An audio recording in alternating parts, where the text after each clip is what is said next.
अपने को प्रवचनकार फिलोसॉफी बोलते हैं कि भाई मेहनत कर आदमी भूखा नहीं मरता, सुनने के लिए अच्छा लगता है। भाई मेहनत कर आदमी भूखा नहीं मरा, लेकिन वो तो सुखी नहीं हुआ, विकास नहीं हुआ, क्योंकि उसको ज्ञान और धन तो मिला ही नहीं, मरा नहीं वो। बाबा साहब अम्बेडकर ने जब देखा, विदेश में गए वो, कि भारत का ज्ञान तो बहुत विकृत है, विकृत मतलब यूजलेस है। जब नशा करके भी जब उसको जीवन में उसको जब दिशा नहीं मिलती, निश्चित निराश हो जाता है, तो वो चौथा अन्न खाता है, मरने के लिए जहर खा लेता है। मान लो आपके पास धन बहुत है लेकिन ज्ञान बिल्कुल नहीं, आप कभी सुखी नहीं होंगे। क्यों नहीं होंगे? ये ज्ञान आपके समाज और देश के लिए फायदे का है कि नहीं, या केवल अपनी विद्वत्ता लोगों को लड़ने घोकम पट्टी करके बता रहे हैं कि मनुष्य का जीने का मकसद है जीवन में सुख, आनंद और शांति। नमस्ते, मैं हूं श्वेता। द वेलफेयर स्टेट के यूट्यूब चैनल में आप सबका स्वागत है। आमतौर पर एक भारतीय नागरिक पढ़ाई, नौकरी, परिवार और बच्चे इन सब से बाहर देख ही नहीं पाता है। देश और दुनिया में घट रही घटनाओं के बारे में वो अनजान अपनी ही दुनिया में व्यस्त रहता है। जिंदगी की जद्दोजहद में हम एक अच्छा इंसान बनना भूल ही जाते हैं। भारत मेरा देश है और हम भारत के लोग हैं। यह स्कूल के बाद शायद ही हम कभी दोहराते भी हैं। देश में आज जो हालात हैं उसमें सबसे पहले एक अच्छा इंसान हमें बनना है। यही बताने के लिए आज हमारे साथ है सत्यशोधक प्रबोधनकार नागपुर के अरविंद माली सर। माली सर पेशे से इंजीनियर हैं और डिफेंस में 29 साल की नौकरी कर चुके हैं। 6 साल पहले ही इन्होंने वॉलंटरी रिटायरमेंट भी लिया है और अब ये रिटायरमेंट के बाद अपना पूरा समय समाज कार्य के लिए अर्पित करते हैं।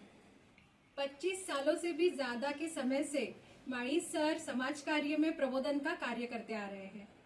महात्मा फुले, डॉक्टर अंबेडकर जैसे समाज कार्य करने वाले लोगों के विचारों को जनमानस और नागरिक तक पहुंचाने का बहुत ही महत्वपूर्ण कार्य सर करते आ रहे हैं। धर्म, अध्यात्म, संत साहित्य, इनका गहन अध्ययन भी इन्होंने किया है। इसी ज्ञान और लोगों तक पहुंचाने के लिए इन्होंने 6 किताबें भी लिखी है और उसे प्रकाशित भी किया है। माली सर के कई प्रबोधनकार एक दिवसीय शिविर भी आयोजित होते रहते हैं, जिनमें लोगों की बड़ी संख्या में भीड़ शामिल होती है। तो चलिए आज अरविंद माली सर से बात करते हैं, मिलते हैं उनसे। नमस्ते सर। नमस्ते। तो सर आज हमारा पहला सवाल है कि जैसे हम कहते हैं कि हम इंजीनियर बन गए, डॉक्टर बन गए, मैं ये बन गया, मैं वो बन गया, पर क्या मानव खुद ये मानव बन पाया है? क्या वो एक इंसान बन पाया है? तो इसके बारे में आपसे हम जानना चाहेंगे। देखिए, मानव ये सामाजिक प्राणी है। ये सोशल एनिमल यानी सामाजिक प्राणी जो है वो जो कुछ भी अपनी जरूरतें प्राप्त करता है, सेल्फ रिस्पेक्ट बोलिए या स्टेटस, वो सब समाज में रह के कर सकता है, अकेला नहीं कर सकता। तो मनुष्य के बारे में अपन बोले कि मनुष्य ये शब्द कहाँ से आया, तो मन और शरीर मिलकर मनुष्य हुआ है। तो मनुष्य का अगर विकास करना है तो वो 2 तत्व का बना है, मन और शरीर। तो उसको दोनों बाजू को विकसित होना बहुत जरूरी है, केवल एक बाजू होने से कोई फायदा नहीं। सबसे पहले उसका मन बहुत जरूरी महत्वपूर्ण है, क्योंकि वही पूरे शरीर को ऑपरेट करता है। तो ये मन क्या है? मन कोई जन्म से माँ के पेट से कोई लेके नहीं आता। तो मन पहले कैसे निर्माण होता है वो हम जानेंगे। भाई मन में विचार आते हैं, चाहे वो पढ़ा लिखा हो या ना हो, कम पढ़ा ज्यादा, रात दिन मन में विचार आते हैं, जैसे आकाश में बादल आते हैं। सवाल आता है विचार कहाँ से? वो सामाजिक वातावरण से जो रोज रोज देखता है, पढ़ता है, सुनता है, वही विचार उसके माइंड में आते रहते हैं और वही विचार सबकॉन्शियस में जो जाते हैं वो सपने में आते हैं। जो वो देखता नहीं, सुनता नहीं या पढ़ता नहीं, वो कभी सपने में नहीं आता। जैसे अमेरिका रशिया में जो हो रहा है वो कभी उसके सपने में नहीं आता, कारण कि उसका वो वातावरण नहीं। इसलिए साइंटिस्ट ने बोला कि human mind is the product of environment. मनुष्य मन लेके जन्म नहीं लेता, बुद्धि लेकर जन्म लेता है हर कोई। और बुद्धि एक खाली कैसेट रहती है। जैसे कैसेट कंपनी कैसेट बनाती है, वो कोई खुद टेप नहीं करती उसमें। जो दुकान में बेचता है वो भी खाली देता है। कैसेट में फीलिंग वो करता है जो खरीद के अपने घर लाता है, मंजा गाना बोलो या कोई बात। वैसे ही जिस घर में, जिस वातावरण में बच्चे का, मनुष्य का जन्म होता है, उस घर का जो माहौल, वातावरण रहता है, जो विचार रहते हैं, वही विचार बच्चा अडॉप्ट करते हैं और वही विचार भावना और श्रद्धा के इसमें फिल्टर होते रहते हैं, श्रद्धा और भावना। तो कहने का मतलब ये मन वातावरण से क्या मिलता है? तो एक मिलता है नॉलेज और दूसरा इंफॉर्मेशन। नॉलेज वो एक्वायर्ड क्या होता है, खुद मिला, प्रूव हुआ, और इंफॉर्मेशन जो प्रूव नहीं रहती और मीडिया द्वारा आती रहती है, बाहर से आती रहती है, मीडिया अनेक प्रकार की रहती है। तो सबसे पहले उसको ज्ञान चाहिए। दूसरी जो बाजू है उसका शरीर, बॉडी, उसको अगर डेवलप करना है तो उसको उसकी जो जरूरतें है रोटी कपड़ा मकान के लिए, उसके लिए थोड़ा सा धन चाहिए। ये दो चीजें, मतलब ज्ञान और धन, ये दो चीजें जिसके पास है मनुष्य या समाज, वो सुखी हो सकता है, प्रगति करता है। ये दो चीजें जिसके पास नहीं, वो कभी सुखी नहीं हो सकता, प्रगति नहीं करता। अगर ये उसको मिलता नहीं या वो किसी कारणवश वो नहीं प्राप्त कर सकता, इसलिए वो दुख भोगता है। इसलिए साइंटिस्ट ने बोला, अर्थशास्त्री, तो एक तो आपको सुखी होना है तो प्राप्त करना पड़ेगा, नहीं तो दुख भोगना पड़ेगा, कॉज एंड इफेक्ट। तो दो चीजें, ये साधन है, साध्य नहीं है। साधन किस लिए, किसके लिए चाहिए? तो जीने का मकसद क्या है? ऑब्जेक्ट, मनुष्य का जीने का मकसद है जीवन में सुख, आनंद और शांति। या सुख, आनंद, शांति, ये तीनों एक साथ बोल रहे हैं, लेकिन तीनों का आपस में कोई मेल नहीं है, आज एक दूसरे पे आ जाते हैं। सुख का संबंध शरीर से है, आनंद का उसके मन से है, और शांति का संबंध उसके हार्ट से है। मेडिकल साइंस में आत्मा ये प्रवचनकारों के शब्द है, आत्मा नाम का कोई ये नहीं है। मान लो आपके पास धन बहुत है लेकिन ज्ञान बिल्कुल नहीं है, आप कभी सुखी नहीं होंगे। क्यों नहीं होंगे? क्योंकि आपके पास धन है लेकिन ज्ञान नहीं, तो आप अपने धन का उपयोग अपने प्रगति के लिए, सुख के लिए न करते, दुख के लिए करेंगे। मान लो आपके पास ज्ञान बहुत है लेकिन धन बिल्कुल नहीं है, फिर भी आप सुखी नहीं होंगे, क्योंकि आप कितने भी ज्ञानी होंगे लेकिन निर्धन होंगे, दरिद्र होंगे, तो आप अपना पर्सनैलिटी डेवलपमेंट, व्यक्ति विकास नहीं कर पाओगे। मतलब दोनों चीज इक्वली इंपॉर्टेंट होगी, ठीक है। अब साइंटिस्ट बोलता है कि आपके पास होने के बाद भी गारंटी नहीं है कि आप सुखी होंगे। ये साधन है लेकिन उसका इस्तेमाल करना आना चाहिए। जैसा मकान बनाने के लिए रेती चाहिए, सीमेंट चाहिए, ईंटें चाहिए, लेकिन वो ट्रकों से ढीक के ढीक लाके रखने से तो मकान नहीं बनेगा, उसको बनाना पड़ेगा, कंस्ट्रक्शन। वैसे ही इसका इस्तेमाल करना, इसका फार्मूला दिया है, sound mind in sound body. Sound mind in sound body का मतलब होता है स्वस्थ शरीर में स्वस्थ मन रह सकता है। रह सकता है म्हणजे वो आपके ऊपर डिपेंड है। अब इसका अर्थ क्या है? Sound mind in sound body का मतलब जितना अच्छा आप भोजन लेंगे उतना अच्छा आपका शरीर, और जितना अच्छा आप ज्ञान लेंगे उतना अच्छा आपका मन। तो खाने के प्रकार जैसे होते हैं वैसे ज्ञान के भी प्रकार होते हैं। अब खाने के प्रकार के बारे में वो जल्दी समझ में आता है, इसलिए उसके लिए ज्यादा पढ़ा लिखा होने की जरूरत नहीं है, डिग्री के लिए। अब खाने के बारे में कैसा है, जैसे अपने को तत्वज्ञान हमेशा बताया जाता है, डॉक्टर भी बताता है, डाइट बताता है, खाने के खाना चाहिए स्वास्थ्य के लिए, अच्छा लगता है, सुन लेते हैं, लेकिन स्वास्थ्य के लिए कोई नहीं खाता, सब स्वाद के लिए खाता। अब स्वाद के लिए खाना उतना गलत नहीं है, जितना शरीर में कैपेसिटी है, सहन शक्ति है, खाओ आप। लेकिन आज की प्रवृत्ति इतनी बिगड़ गई कि लोगों को स्वाद में भी मजा नहीं आ रहा है, वो नशा, तीसरा खाना खाता है, नशा। और नशा शास्त्र दर्शन पदार्थ विज्ञान क्या कहता है कि पदार्थ अगर आप डायरेक्ट खाते हो नेचुरली, प्राकृतिक, तो आपके शरीर में ऊर्जा होती है, एनर्जी जो आप काम करते रहते हो। लेकिन उसी पदार्थ को अगर आप फर्मेंटेड करते, सड़ा देते, तो उसकी दारू बन जाती है।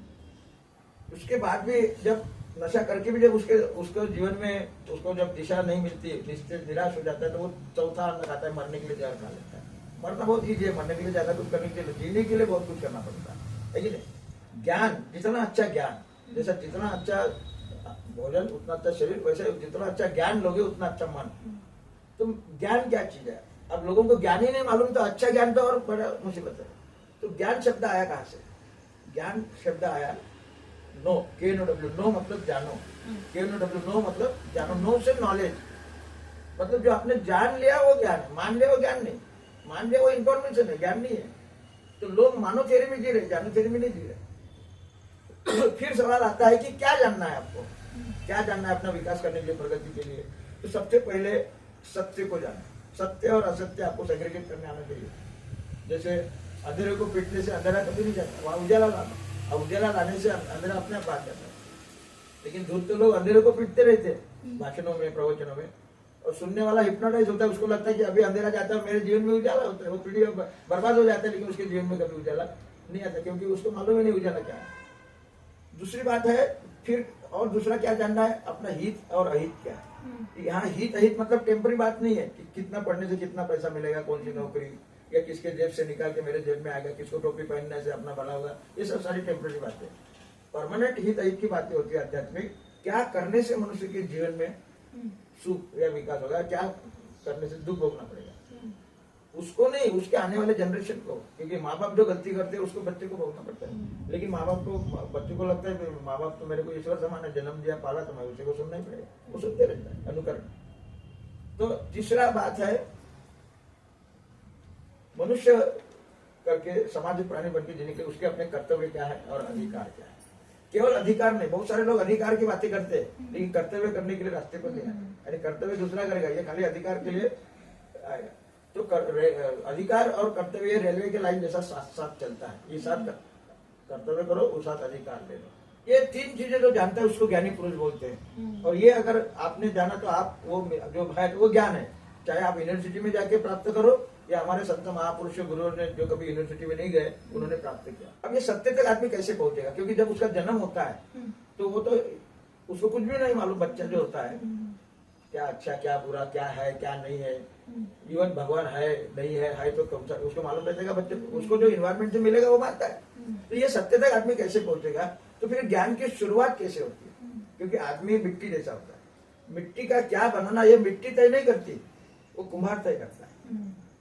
मिट्टी, बच्चा मिट्टी जैसा होता है, मतलब बनाने वाला कुम्हार इंपॉर्टेंट है, डायरेक्टर कुम्हार। तो ज्ञान की शुरुआत कैसी होती है, तो सबसे पहले मन में विचार आता है, आइडिया, कल्पना, शुरुआत होगी। काल्पनिक ज्ञान बोलते हैं उसको, लेकिन ये सच्चा ज्ञान नहीं है। कल्पना तो कुछ भी आती है, विकृत कल्पना आती है, अच्छी आती है, बुरी आती है, इसलिए उसको वांझोटा तत्वज्ञान बोलते हैं, फिलोसॉफी, काल्पनिक ज्ञान। ये शुरुआत हो जाती है। फिर उससे ऊपर वाला ज्ञान कौन सा है, वो है प्रत्यक्ष ज्ञान। प्रत्यक्ष का मतलब जो आपने आंखों से देखा, कानों से सुना, क्योंकि कल्पना में कोई सुनता नहीं, कोई देखा नहीं, वो खाली कल्पना कर रहा है बैठे बैठे, इसलिए इससे ये प्रत्यक्ष थोड़ा सा है। लेकिन साइंटिस्ट ने बोला ये भी सही नहीं है, क्योंकि आप गलत देखते हो, गलत सुनते हो, इसलिए जो देखा जो सुना वो सही है कि नहीं उसको प्रमाणित करना पड़ेगा। तो तीसरा ज्ञान होता है प्रमाणित ज्ञान, उसी को वैज्ञानिक, उसी को साइंटिफिक नॉलेज बोला जाता है, प्रूव्ड नॉलेज। ये 3 स्टेप्स है। आप कितनी डिग्री लिया इसको कोई वैल्यू नहीं है, कितने पढ़े इसको कोई वैल्यू नहीं है। तो ये 3 स्टेप पे आप पहुंच गए, प्रमाणित कर लिया। फिर चौथी स्टेप आती है ज्ञान की, वो जो ज्ञान आपने प्राप्त किया तीसरे भी स्टेप पे प्रमाणित भी किया, फिर भी वो ज्ञान आपके जीवन में सुख लाने के लिए, प्रगति के लिए उपयोगी है या नहीं, या केवल बोझ जोर है। ये ज्ञान आपके समाज और देश के लिए फायदे का है क्या नहीं, या केवल अपनी विद्वत्ता लोगों को लर्नेड घोकम पट्टी करके बता रहे 4000 साल पहले क्या हुआ, 5000 एक दूसरे को बता रहे है कि नहीं। उसका लॉजिक यानी तर्क, उसको बोलते हैं फोर्थ ज्ञान, तार्किक ज्ञान। साइंटिस्ट ने या प्योर आध्यात्मिक लोगों ने उसको थर्ड आई बोला है। थर्ड आई, तीसरी आंख। तीसरी आंख क्या है कि 2 आंख से आदमी उसके सामने का देखता है, लेकिन जिसको ज्ञान की तीसरी आंख यानी तर्क की, ज्ञान की नहीं तर्क की, वो भूत और भविष्य का चिंतन करता है, नया इन्वेंशन करता है, डिस्कवर करता है, हटके रहता है। तो बाबा साहब अम्बेडकर ने जब देखा, विदेश में गए वो, कि भारत का ज्ञान तो बहुत विकृत है, विकृत मतलब यूजलेस है। पहले तो बाबा साहब ने बोला लोगों को कि शरीर को जैसे भोजन की जरूरत है वैसे बुद्धि को ज्ञान की जरूरत है, और ये शरीर और बुद्धि अगर साथ साथ बढ़ेगी तो तुम इंसान बनोगे, साथ साथ। लेकिन केवल खा खा के शरीर बढ़ गया और अगर दिमाग नहीं बढ़ा तो बैल जैसे बढ़े तो हो जाओगे, लेकिन बैल के नाक में जैसा नकेल डाल के उसको कंट्रोल किया जाता है वैसे दूसरे लोग आपको कंट्रोल करेंगे। इसलिए ज्ञान लो। और इतना आक्रामक बोले बाबा साहब कि आपके पास अगर 2 रुपया है, मान लो भूल समझ लो कि 1 रुपया आप रोटी के ऊपर खर्चा करो और 1 रुपया किताब के ऊपर। क्यों? तो रोटी केवल आपको जिंदा कर रखती है, लेकिन किताब आपको कैसे जिंदा रहना, कैसे जीना ये सिखाती। केवल जिंदा रहना कोई मायने नहीं रखता, आप कितने साल जिए इसको कोई वैल्यू नहीं है, वैल्यू है आप कैसे जिए।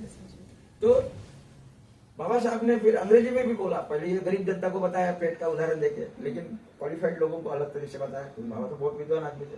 तो बाबा साहब ने क्या बोला, Indians have produce so many learned people, learned मतलब भोकम पट्टी करने वाले, but not a single intellectual, and only an intellectual can be revolutionary. Bharat में जब तक क्रांतिकारी लोग रिवॉल्यूशनरी मतलब समथिंग न्यू इन्वेंशन करने वाले, डिस्कवर करने वाले पैदा नहीं होंगे, भारत दरिद्रता से बाहर नहीं आएंगे। ये बाबा साहब ने ज्ञान का महत्व पता नहीं बोला। अब ये हो गया 2 बात। तो अपना मुद्दा था कि मनुष्य मन और शरीर ज्ञान था। तो शरीर का आकार, जितना अच्छा खाना शरीर और जितना अच्छा ज्ञान के प्रकार होते बताया मैंने। तो फिर अब शरीर तो अपने हाथ में नहीं है, शरीर तो एक्सेप्ट करना है। शरीर की सुंदरता जो है वो अपने हाथ में नहीं है, वो तो जेनेटिक है या हेरिडिटी है। लेकिन माँ बाप के ऊपर है, उसको एक्सेप्ट करना है। लेकिन अच्छा शरीर मतलब स्वास्थ्य, यहाँ रंग का बात नहीं आएगा। फिर भी जो भी है उसको एक्सेप्ट करना है, चाहे काला रहे या गोरा रहे। मान लो बहुत सुंदरता है शरीर की, तो थोड़ी देर के लिए आदमी को आकर्षित कर सकते हैं। शरीर का सुंदरता थोड़ी देर के लिए आकर्षण करेगी, लेकिन जो मन से सुंदर है वो दुनिया को आकर्षित करे और वो परमानेंट रहती है। तो ये दो बातें हैं अपन। अब ये सवाल आता है ये मिलेगा कैसे? तो अपने को प्रवचनकार फिलोसॉफी बोलते हैं कि भाई मेहनत कर आदमी भूखा नहीं मरता। सुनने के लिए अच्छा लगता है, भाई मेहनत कर आदमी भूखा नहीं मरा, लेकिन वो तो सुखी नहीं हुआ, विकास नहीं हुआ। क्योंकि उसको ज्ञान और धन तो मिला ही नहीं, मरा नहीं वो। अब जानवर भी जिंदा है, जानवर भी नहीं मरते, कुछ ना कुछ खाते। केवल जिंदा रहना जरूरी नहीं है कि नहीं? तो ये फिर अर्थशास्त्री क्या बोलते हैं, मतलब बाबा साहब ही बोलते हैं, क्योंकि वो अर्थशास्त्री थे, कि ये ज्ञान और धन मेहनत के आदमी के पास कभी नहीं जाता। किसके पास जाता है? तो सत्ता यानी बांटने का अधिकार, मूल्य। तो सत्ता में महात्मा फुले ने बताया कि भाई सत्ता में 3 चीजें हैं। एक बांटने का अधिकार, डिस्ट्रीब्यूटिंग अथॉरिटी। वो सत्ता डिसाइड करती है कि आपको ज्ञान और धन किसको देना, कितना देना, कब देना कि नहीं देना। इसलिए तो भारत में कुछ लोगों को दिया, किसी को बिल्कुल नहीं दिया। दूसरी बात है आपका मूल्य। आप जो काम करते हो, जैसे खेतों में अनाज पैदा करते हो, उसका मूल्य कौन निर्धारित करता है? सत्ता। वो नहीं करता जो पैदा कर रहा है। आप नौकरी कर रहे हैं, कारखाने में सीमेंट लोहा उठा रहे हैं, आपको कितना पगार देना है वो कौन डिसाइड करता है? आपके माँ बाप नहीं करते, वो सत्ता। तीसरी बात है सत्ता फास्ट ट्रैक व्हीकल है, जल्दी। पैदल में टाइम लगता है, एसटी में जल्दी। तो सत्ता ही फास्ट है, इसलिए दूर से लोग सत्ता अपने हाथ में रखते हैं ताकि वो उसको जो चाहिए वो पाए। तो ये इसलिए महात्मा फुले ने, अब तीनों चीज इंपॉर्टेंट आ गई, ज्ञान, धन और सत्ता। अब पहले कौन सी? लोग कंफ्यूज जल्दी हो जाते। तो ये कंफ्यूज नहीं होना चाहिए, इसलिए इस एक सूत्र में डाल दिया महात्मा फुले ने। दुनिया के लोगों ने नहीं, एक मानस शास्त्री महात्मा फुले ने उसको एक दिया, विद्या बिना मति गई। विद्या बिना मति गई। मति का मतलब केवल बुद्धि नहीं, मति का मतलब थिंकिंग कैपेसिटी, थिंकिंग स्किल, वो खत्म हो गई क्योंकि विद्या नहीं। क्योंकि knowledge is highest good, knowledge is power, right and everything, जो लोगों को नहीं दिया जा रहा है। तो विद्या बिना मति गई। मति का मतलब थिंकिंग स्किल गई। दूसरी, मति बिना नीति गई। नीति का मतलब क्या? अपना डिसीजन लेना, पॉलिसी मेकिंग। वो अपना निर्णय नहीं ले सकता। वो बच्चा पैदा करता है, उसका नाम रखने के लिए पंडित को बुलाता है। घर वो बनाता है, पंडित के सिवाय वो घुसता नहीं। यानी वो इतना निर्बुद्ध हो गया कि वो डिसीजन भी नहीं ले सकता। तो विद्या बिना मति गई, नीति बिना गति गई, गति बिना वित्त गए। वित्त मतलब पैसा, वित्त बिना शूद्र चले गए। शूद्र मतलब हम लोग जो मेहनत करते लोग, श्रमिक। और वित्त के बिना ये शूद्र जो है वो बर्बाद हो गए। ये महात्मा फुले का सूत्र था। तो ये बुद्धि विकास का क्या, तो यहाँ मैं रुकता हूँ और दूसरे के बारे में।